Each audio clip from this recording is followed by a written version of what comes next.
I'm Coy Jandro here with Joe Hill, and you're about to have your own corner of the DC comic universe, and I could not be more excited. How did this all start? How did it come to fruition? What's the story? Well, first of all, I just want to say it's great to be on Collider, to be talking to you and stuff. And, you know, Todd McFarlane was sitting in this exact seat just a moment ago. I'm sitting here in Todd McFarlane's butt sweat, and I have to say I'm feeling inspired and a little moved. A lot of cross-hatching, a lot of big ideas are developing. No, I'm stoked.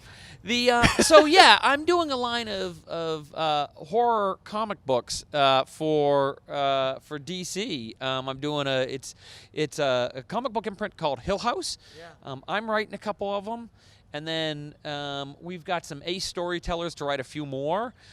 I'm very excited for it. You know, I mean, this is a project I've been talking about with Mark Doyle, who is an editor at DC since 2017. And basically, I pitched him on Blumhouse for comics. Yeah. You know, I mean, people ask me, like, what's the golden age of horror?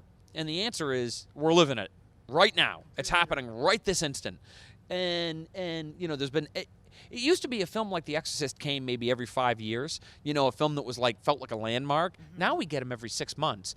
You know, pictures like Get Out, Hereditary, It Follows. I mean, real, you know, towering fright flicks that have sort of elevated the genre and brought it to a new level. We've seen the same thing, you know, on the streaming channels and TV. Shows like Stranger Things, you know, which have kind of broke the mold and expanded our whole sense of what's possible in horror. And I want comics to get in on the action. So that's what we're going to try to do. I don't think it's ever been a better time to be either a comic fan or a horror fan, and it's been alarming that horror comics don't get the attention I think they're about to. Yeah, well, you know, the thing is, people have to remember that this business was built on great horror comics. Like, up until about 1953, 1954, the biggest sellers in comics were all horror comic books. And then, for those who know their comic book history, there was a congressional committee looking into juvenile delinquency, and that committee essentially said horror comics are twisting kids' minds and perverting their souls. They were right, yeah. but don't tell them that. And so actually, comics got squeaky clean for about 40 years, and then things started to swing in the other direction with the British invasion in the 1990s and this influx of great writers like Neil Gaiman and Alan Moore, you know, and they changed. They brought horror back. They brought, you know, and most of them were writing for DC. Yeah. And so I definitely feel like I'm in good hands over there, that I'm with the people who made horror awesome in comics again. Yeah, Namor was the rebel, which is how squeaky clean things were at a time. Yeah, which exactly. Is pretty crazy. Oh, yeah, totally. Imperious Rex was like a swear. Right. But now we're living in a time where, like you mentioned, Stranger Things, but also even here in San Diego, we had Scare Diego, where It Chapter 2 had its first footage shown because the culture is ready for that kind of, like, exposure. I mean, I thought that the first Chapter 1 was one of the scariest films ever made. Completely agree. And I think It Chapter 2 looks like it might potentially blow it out of the water. I was there, and the footage... Oh my God, it was so great. Were you in the room? I was in the room. Some of the stuff they showed, I never thought we'd see that on screen, much less to this scale, and they did it. I'm so excited. I'm so excited. And you know, so let's take a second and talk about why it is great, because I think it applies to the horror genre as a whole. Mm-hmm. You know, Andy and Barbara Muschietti, who made it, they clearly love their characters and the actors. They take care of those actors, and they have tremendous affection. You can feel we fall in love with those characters because they're in love with them. And you know, great horror is not about sadism. It's not about throwing entrails at the camera. It's about taking some characters that we can fall in love with and then putting them through the thresher. You know, and forcing them to face the worst. And so really great horror is about compassion. It's about empathy. And I think, you know, with movies like it, we see that full force. You know, Stranger Things is the same way. This has nothing to do with my comic. It's based on the Shirley Jackson novel. But The Haunting of Hill House, which was created by Mike Flanagan, same thing. Very, very frightening. But the frights work because we love those characters. Completely agree. And I think that's the strength of the narratives now. We're getting, like, Cabin in the Woods did a really great job making us love them so quickly. Yeah. We had time for twists. Is that something you want to make Hill House? Is that something you want to make that corner where you're so invested in the nuance of the characters that by the time it gets to be fully terrifying, you're already with them? Absolutely. And I mean, this is sort of like, you know, we live in a time of tremendous distraction. There's so much entertainment clutter out there. A lot of it's great, but it's hard to get your signal through the noise. There's a 1,000 streaming channels. There are so many films. There's so many books you're supposed to read. So many great comics. How do you get through the clutter? And for me, I place my faith in suspense. If you're walking on the street and you look up and you see a man crawling on a ledge 10 feet above the street, 10 stories above the street, to rescue a kitten, you don't look away from that, And so my job is to give you a character that you can get excited about, who you love, who you want to spend time with, who you want to invite into your life, and then I have to get him out on the ledge and keep him there for 5 or 6 issues. The other thing is these are the Hill House titles are enclosed tales of terror, so they have beginnings, middles, and ends. And I also think that matters. I think it's helpful for readers to know that there will be closure, and I also think that endings give the beginning and middle power. That stories that just go on and on and on, ultimately start to lose emotional steam because there are no stakes. Because it will never end. It's like a prequel. The character's going to make it because you're pretty sure the character was going to make They're it. They're doing okay. Yeah. Now, we're also living in an age where more chances are being taken with comics because I feel like the movies are making enough of a noise that we can try these new things. Like Immortal Hulk is a full-blown horror comic, and it's the Hulk. Oh, yeah. It blows my mind that exists. Yeah, that's awesome. Is there any impact in the way horror is affecting the movies that's allowing you to make this comic a little more different than maybe it would have been 5 years ago? Well, so let's stay with Hulk for a second, because when I was a comic book writer before I was a novelist, my big breakthrough was when I got a chance to write an 11-page Spider-Man story for Spider-Man Unlimited. And when I was in my teens and my 20s, I wasn't reading John Updike and John Cheever. I was reading screwed up horror comics by Alan Moore and Neil Gaiman and Jamie Delano. That's what I was into. And so when I broke through with Spider-Man, I got really stoked, and I'm like, this came at a time when I had written 4 novels I couldn't sell, and I was just I'm like, I got to do more of this, and I pitched Marvel on Baby Hulk. Because at the time I had a toddler, and it was I had no idea. I thought because I had watched TV and I thought toddlers were cute and stuff, but they're so full of rage, my 2-year-old would pick up a plastic truck and go ah and throw it across the room, and I thought, what if that was a real truck? And I'm still confused, bewildered, and a little hurt that Marvel didn't let me write Baby Hulk, because I think that could have killed. I'm so into combining my love of Baby Muppets and Hulk is just everything I need. Could have been awesome. Let's awesome, all right, Internet, you've been called to arms. Let's make Baby Hulk happen. Right. Now, talking about Spider-Man, Spider-Man's my favorite character in the world. I can't get enough Spider-Man. Is there a gateway comic you'd recommend someone read if they're not privy to this whole crazy zeitgeist? Okay, I have a few gateway comics. I think if you are interested in superheroes and you haven't really read a lot of superhero comics, maybe you've just watched the movies, I would pick up Joss Whedon's astonishing X-Men with the John Cassaday art, because I just feel like that's a comic that invites everyone in. It's so funny. It's so heartbreaking. It's everything we love about Joss Whedon condensed to a dozen issues. So I think that's a good one. I also think, staying with superheroes, I also think Batman Year One, Frank Miller, David Mazzucchelli is the ultimate superhero story in its purest form. I just love those comics. Moving away to if you have a 13-year-old, 14-year-old, who's read Harry Potter and, is looking around for what's next. I think Neil Gaiman's Books of Magic are a great place. And start there and then slide into Sandman Universe. Oh, I love that trajectory, yeah. So, I mean, there's certainly a lot out there for different tastes. And, I guess those would be the 3 I'd pick. If, yeah. And now, having written both literature and comic books, do you find, obviously different mediums have different strengths. What's one of the strengths you appreciate about the comic medium? I would, when describing my own novels, I would use the word literature very loosely, only in the broadest, most general Novelization. sense. Yeah. For me, I'm most comfortable writing comic books. That's my comfort zone. Other people's discomfort zone is my comfort zone. I feel that comic books amplify a lot of my strengths and also sort of sweep my weaknesses under the rug. What I like to write best is action and dialogue, and that sort of sums comics up, in total. That's what you get when you get a comic book, is action and dialogue. There's almost no room for anything else. Yeah. The stuff that I find hardest to write, I find structure challenging. Like when I write a novel, I'm thinking like, novels, what's the structure of a novel? You have to invent the structure every time out.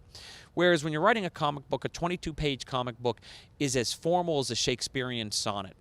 It has a set of secret rules, and once you've internalized those rules, you can do almost anything.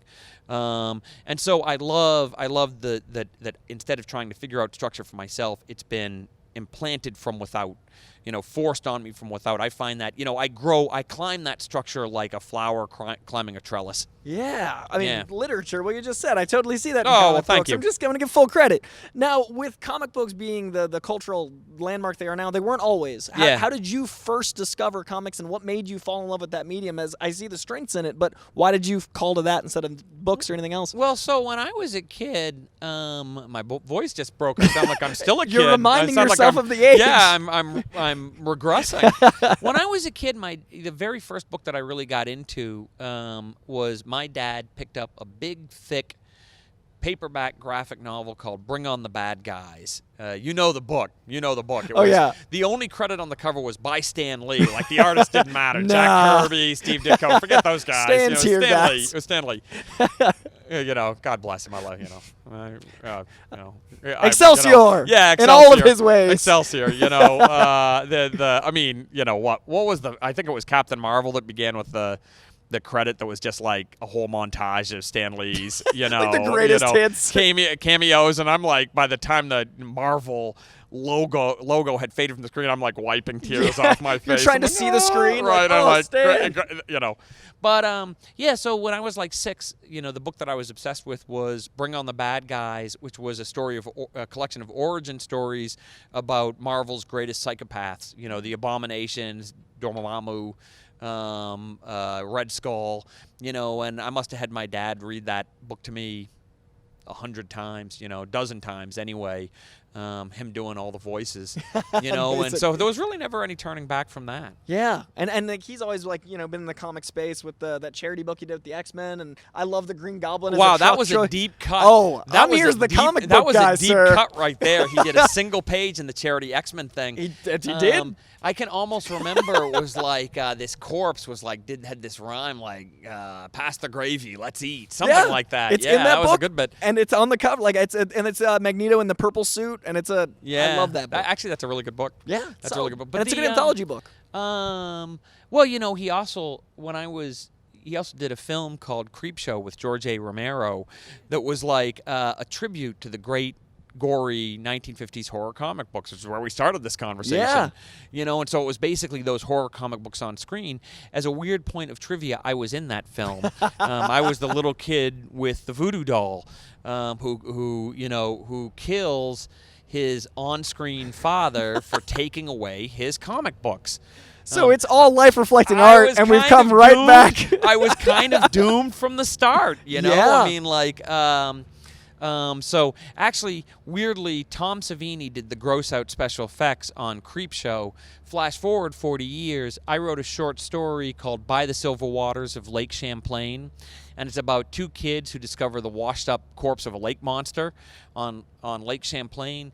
It's been filmed as an episode for Shudder's Creepshow anthology series, which is coming out later this year, and Tom Savini directed it. Oh, that's amazing. Isn't that wild? How many of life-reflecting arts is that? That's so many stacks of meta. I think I won't get in trouble for saying that Tom Savini also has a cameo in the Locke and Key series that Netflix is doing that will be out next year. Amazing. I think I can get away with saying that. I've been excited for that show. I wasn't going to necessarily ask about it because I know it's Netflix and they're very intent on their secrecy. Right. But right. knowing I mean, there are things like, I can say this. I've seen the first 8 episodes and it's like TV crack. Oh, it's so addictive. Yes.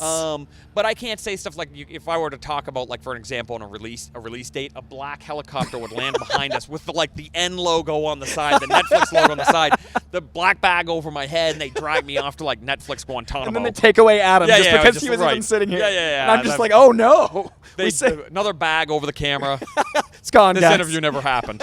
That's the beautiful thing about these properties is they're taken so seriously. We're making a Lock and Key show that isn't going to be something that would get tossed aside. Lock and Key's getting the investment it deserves, and I think that's a beautiful thing in the culture we're living in now with comic books. Well, and I mean, you look at there has been a lot of film and a lot of TV made out of Neil Gaiman's work. Yeah. Some of it really good, some of it maybe not. Good effort.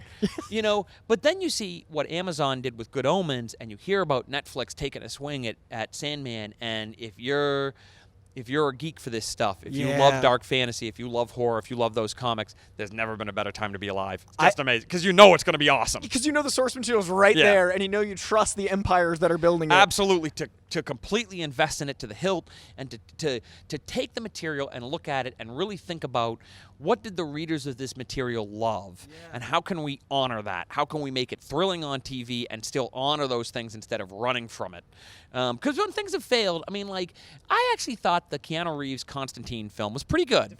I think it's a pretty fun film, but I can also see how if you love the character, if you love the comics, it didn't quite hit it. Yeah. It wasn't really exactly what, even down to, I know Keanu Reeves is the internet's boyfriend now, and so I love Keanu, and I would never speak ill of him, but think if it had been more closely aligned with what was in the comics, and it had been Sean Bean, as Constantine. That could have been amazing. I've always seen it as he's a John Constantine, but he's not Hellblazer, and that's how I've rationalized it. It's right, like an exactly. Adaptation, so here's a John Constantine. Yeah, well, and actually, out of loyalty to Alan Moore, I never saw the Watchmen film. Oh, I'm pretty psyched, though, for the Damon Lindelof HBO series. Incredible. I kind of think it's going to be great. And I think DC's strength right now is they're taking these big risks, and I love that what they're doing with the Black Label is they're doing both, your own corner, but also the film Black Label. Effectively, Joker is a Black Label film in that it's its own universe. Oh, God, it looks so good. It looks incrable. But the comics I've watched the trailer over and over and over again, and I think there's I'm going to go out on a limb right now and say Joaquin Phoenix, definitely Academy Award nomination. And I'm basing that on the trailer, and I know that's going way out on a limb, except that you've seen his other work, and this material is perfect, and he might be the second person to win an Oscar for playing the Joker. And how weird is that? The two things that break the mold being the Joker with Heath and then this getting a festival run. Because if you look at it, they're already saying festival instead of being here at San Diego with us. So if the Joker is the character that breaks that first acting Oscar and breaks the festival mold and we get the credibility of comics, I'm just saying the Joker. So wonderful. It's Hamlet. The Joker's Hamlet, I'm saying. It's like the greatest trailer ever made. Yeah. For a superhero film. And if the film can deliver half of what we saw, it'll be like one of my favorite films of the year. So how is Black Label on the comic side? Since you're working directly with that, and that's your imprint, is there the freedom that looks like we're getting Todd Phillips has? Is the same reflection? Okay, so here's the deal with the Hill House comics, which are coming out under the Black Label. The first title we're coming out with is Basketful of Heads, which you can tell from the title is going to be a tasteful, restrained, nuanced look at horror. It's going to be elevated horror. Yeah, it's almost like nothing's going to even happen. It's almost going to be sort of like impressionistic. No. PG, avant-garde. Yeah, avant-garde kind of thing. So Basketful of Heads is the story. It's set in September of 1983. It's about a young woman named June Branch who comes into possession of an ancient Viking axe that can take off a man's head in a single swipe.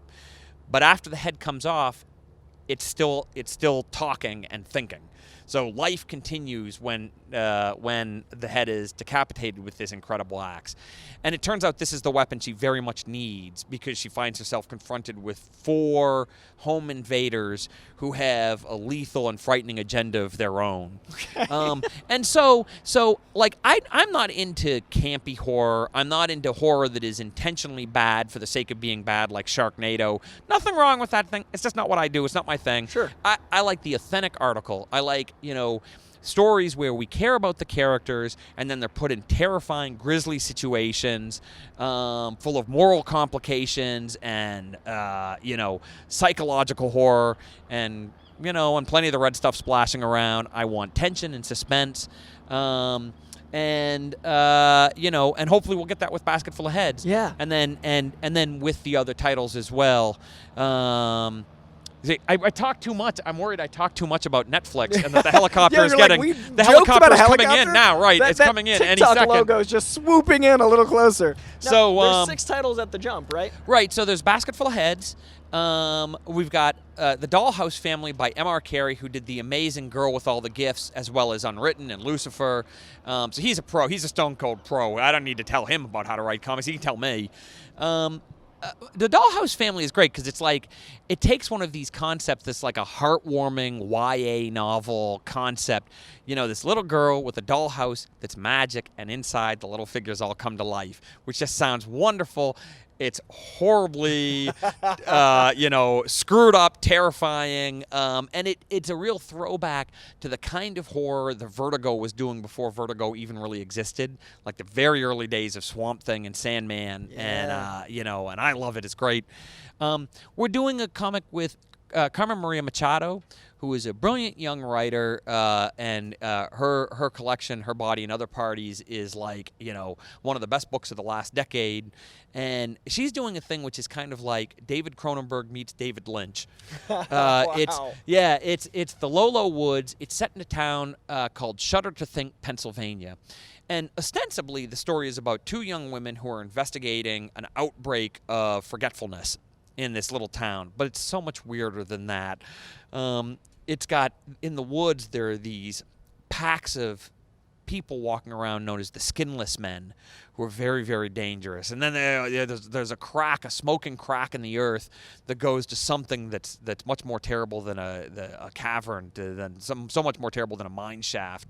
And so I'm really excited for that one. It's so weird and so trippy and so fun. We're working with a woman named Laura Marks, who comes out of TV. She wrote for Brain Dead. She wrote for The Exorcist. She worked on the Hulu incarnation of Locke and Key. And she really gets horror, and she's very witty. She's doing a story called Daphne Byrne. And Daphne Byrne is, it's a kind of Ghost by Gaslight story. It's also a little bit like The Omen in Petticoats. It's set in New York in the 19th century, and it's real fun and quirky and scary. Horror legend Kelly Jones is doing the art for it. I've already seen a couple pages that are absolutely transcendent, and so I'm excited for that. I'm doing another comic called Plunge. It's not set in the world of H.P. Lovecraft, but it was sort of inspired by a Lovecraftian riff. I was thinking about fossil fuel. I was thinking about, so when we pump oil out of the ground, you're pumping out a prehistoric forest that's been pressure and time has reduced it to a fossil fuel that we can burn for power. And I was thinking, so Lovecraft postulated the existence of this island, Ryla, that's sunken deep underwater and is the home of all the sleeping great elder gods like Cthulhu. Mm-hmm. And I was thinking, so they've been down there for a long time, so they've melted down to fossil fuel now. So what would it be like to pump oil that's actually the blood of the great old ones? And so that became the nugget of a story that became a thing that's kind of like a riff on Carpenter's The Thing. Okay. So it's sort of like Arctic horror, people stranded on a hole in the Arctic Circle. And I love I'm psyched for that. And then there's also going to be a backup feature that runs in every title. And that one is called Sea Dogs. I'm writing that one as well. And it asked the question, how did the scrappy Revolutionary Army beat the Brits? Because in the 18th century, the British Royal Navy was the greatest fighting force the world had ever known. How could we beat them? And my answer is werewolves. Naturally. Yeah. I mean, it's right there. They had 100-gun, ships of the line, but we had werewolves. Advantage us. And comics allow for the ultimate budget. So right, I can't wait to dance in that world of werewolves being on ships. And it's going to be great. It's going to be great. That's fantastic. So cool. There's no budget restraints. There's no time constraint. I love that beauty, man. I mean, you put a 3-masted ship of the line, a triple-decker ship with 100 cannon on it. Man, you already blown your budget. Yeah, that's it. You didn't even get to the werewolves. And here we are in a time where this medium is everything, and I think it's the perfect time for this whole arc. I love the fact we're getting a 6 at the beginning, so we get this beautiful universe. I think it's going to be what horror comics need right now. I'm really excited for it. Well, man. Thanks so much. I'm psyched for it too. I cannot wait to see what happens, and I'm really looking forward to seeing the resurgence of the horror era that started all this, because that's really these worlds are coming together for the first time again. It's a good time. It's a good time to be writing scary stuff, and there's so much great stuff out there. It's nice to just be a little part of it. Awesome. Well, thank you so much, man. I appreciate it. It was a blast. Thanks, Good talking to you.